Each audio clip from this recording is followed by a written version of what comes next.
तो उनसे जैसे हमसे पूछ रहे हैं ना, एक बार नीतीश जी से पूछ के देखिएगा कि आप जो इतना दिन से मुख्यमंत्री हैं किसके बदौलत हैं।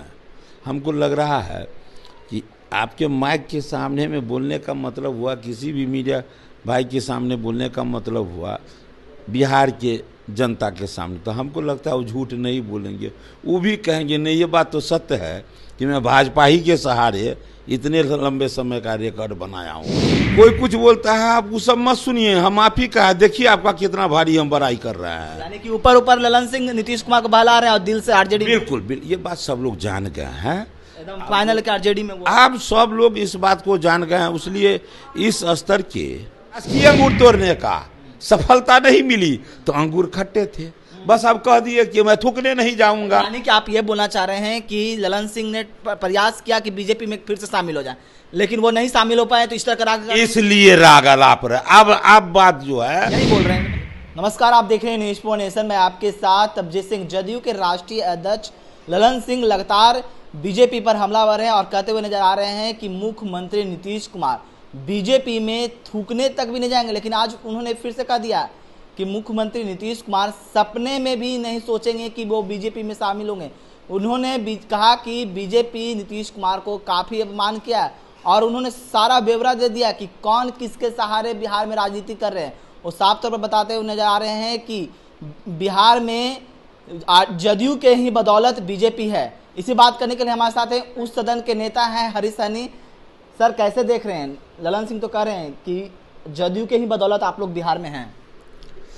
तो उनसे जैसे हमसे पूछ रहे हैं ना, एक बार नीतीश जी से पूछ के देखिएगा कि आप जो इतना दिन से मुख्यमंत्री हैं किसके बदौलत हैं। हमको लग रहा है कि आपके माइक के सामने में बोलने का मतलब हुआ, किसी भी मीडिया भाई के सामने बोलने का मतलब हुआ बिहार के जनता के सामने। तो हमको लगता है वो झूठ नहीं बोलेंगे, वो भी कहेंगे नहीं ये बात तो सत्य है कि मैं भाजपा ही के सहारे इतने लंबे समय का रिकॉर्ड बनाया हूँ। लेकिन ललन सिंह तो पूरा ब्यौरा दे रहे हैं, कह रहे हैं कि 2005 में कि बीजेपी के कितने विधायक थे, हमारे कितने विधायक थे। आज सुन लीजिए, ये ललन सिंह बोलकर किसको सुनाना चाहते हैं? ये भाजपा के लोग को नहीं सुनाना चाहते हैं, ये नीतीश जी को सुनाना चाहते हैं कि देख लीजिए हम आपके बारे में हम बोल रहे हैं, हम आपका प्रशंसा कर रहे हैं। चूँकि इनके बारे में अब सब बुझ गए हैं कि ये पूरा अंदर से सो आरजेडी का हो गए हैं, तो आरजेडी का हो गए हैं अंदर। ये बात सब लोग बुझ गए हैं कि जड़ इनका कहीं और जुड़ गया है। तो ये बात तो कहीं ना कहीं हमारे मुख्यमंत्री के पास भी जाता है, तो उनके पास जाता है, तो उनको भरोसा दिलाने के लिए कि कोई कुछ बोलता है आप वो सब मत सुनिए, हम आप ही का है, देखिए आपका कितना भारी हम बड़ाई कर रहे हैं। यानी कि ऊपर ऊपर ललन सिंह नीतीश कुमार को बहला रहे हैं और दिल से आरजेडी। बिल्कुल बिल्कुल, ये बात सब लोग जान गए हैं, एकदम फाइनल के आरजेडी में आप सब लोग इस बात को जान गए हैं। इसलिए इस स्तर के उनके द्वारा प्रशंसनीय विषय को जनता तो महत्व नहीं है न देगी, लेकिन आप नीतीश जी कितना महत्व देते हैं सो तो वो जाने। लेकिन वो एक बार तो बोले थे कि बीजेपी में नीतीश कुमार थूकने तक भी नहीं जाएंगे, आज तो बोल रहे हैं कि सपना में भी नहीं सोचते हैं नीतीश कुमार कि हम बीजेपी में जाएंगे। अच्छे बताइए, ये बात तो बिहार नहीं पूरे देश का जनता जान गई थी। कुछ दिन पहले तक इनका जो रवैया था, इन्हीं का जो रोल देख रहे थे बिहार के लोग और देश के लोग, तो सब समझ रहे थे कि भाई बहुत करीबी बहुत नज़दीकी बना रहे थे।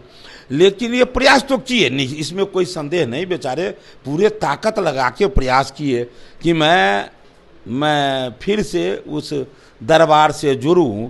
लेकिन जब देख लिए कि अब नहीं हमारे लिए दरवाज़ा खुला है, तब एक बहुत पुराना कहावत है देश में, अंगूर खट्टे थे।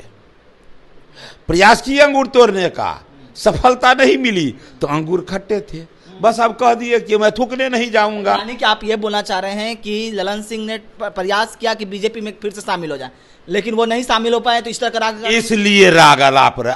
अब बात जो है यही बोल रहे हैं, मतलब यही 100% यही बात है। अब बिहार की जनता जान गए हैं इनके बारे में भी, और दोनों संगतिया के बारे में लोग जान गए हैं, इसलिए वो क्या बोलते हैं और भारतीय जनता पार्टी उनको किस किस स्थिति में सहयोग किया ये बिहार की जनता जान रही है। हाँ, ये बात अब उनका ये विषय सुनने के लिए भारतीय जनता पार्टी कान खोलकर नहीं बैठी हुई है। भारतीय जनता पार्टी जनता की आवाज सुनती है।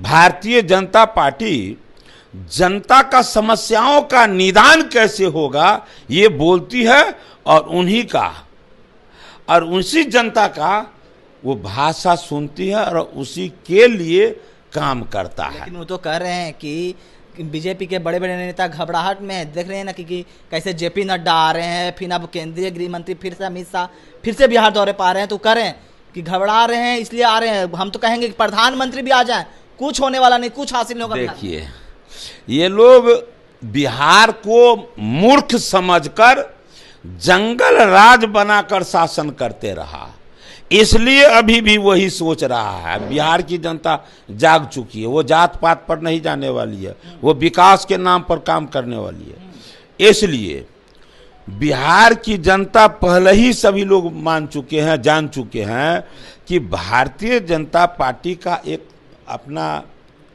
नीति है, जिस नीति के तहत लोकसभा प्रवास के तहत हमारे गृह मंत्री जी को घूमना है, और लोकसभा प्रवास के तहत वो घूम रहे हैं। इतना बात बिहार के आम जनता, वार्ड में राजनीति करने वाले लोग जान रहे हैं। अब वो नहीं जान रहे हैं क्या?